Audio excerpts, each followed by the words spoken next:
Bonjour à tous et bienvenue dans cette vidéo qui traitera du modèle de la lunette astronomique. Commençons par voir quel est le rôle de la lunette astronomique et de quoi elle est composée.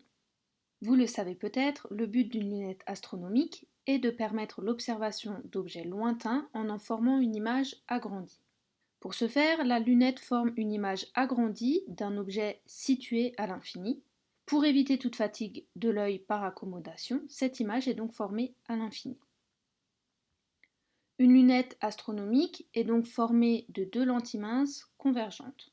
Un objectif, qui est la lentille se trouvant en direction de l'objet, et un oculaire, qui est la lentille se trouvant en direction de l'œil.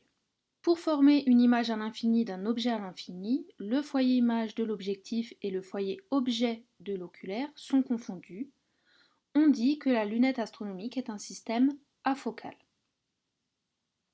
Voyons à présent comment modéliser une lunette astronomique. En optique, on commence toujours par une modélisation en traçant un axe optique, ici en pointillé, que l'on note delta, qui sera l'axe du système.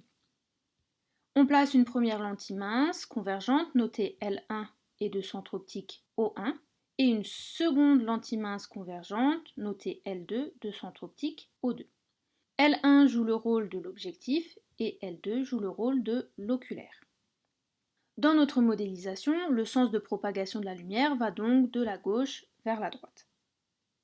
On définit enfin les foyers objet et image de chacune des lentilles en prenant garde à mettre au même point le foyer image f1' et le foyer objet f2 pour avoir un système afocal et pouvoir obtenir une image à l'infini d'un objet à l'infini. Voyons à présent comment construire graphiquement l'image d'un objet au travers d'une lunette astronomique. Imaginons un objet que l'on note A infini, B infini. La première étape de construction est d'obtenir l'image intermédiaire B1 de B infini par l'objectif, c'est-à-dire par la lentille L1. Pour ce faire, il est nécessaire de tracer deux rayons particuliers. Première étape, c'est tracer le premier rayon qui est issu de B infini et passant par le centre optique O1.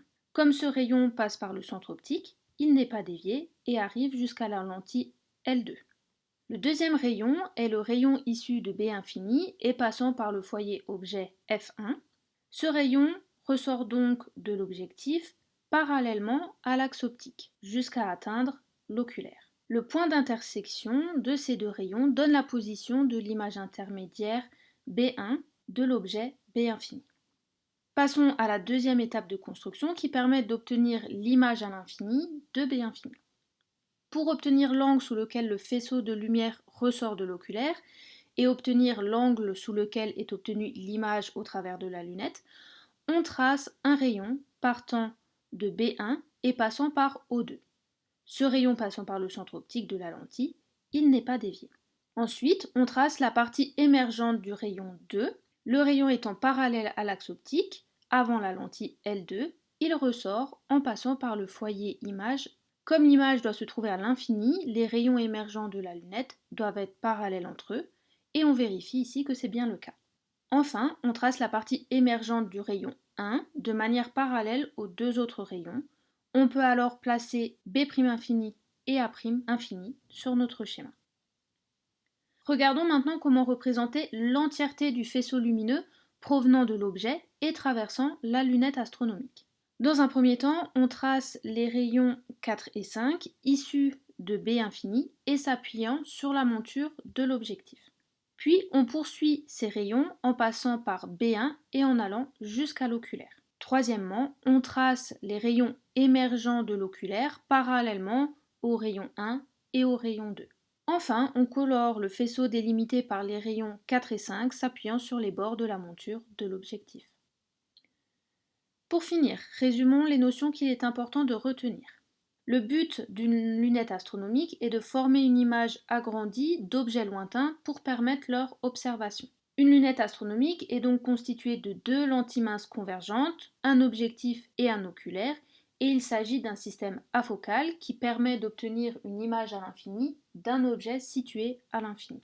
Il faut connaître la méthode de construction d'une image et la méthode de construction du faisceau lumineux traversant la lunette astronomique. Je vous remercie d'avoir regardé cette vidéo et à bientôt.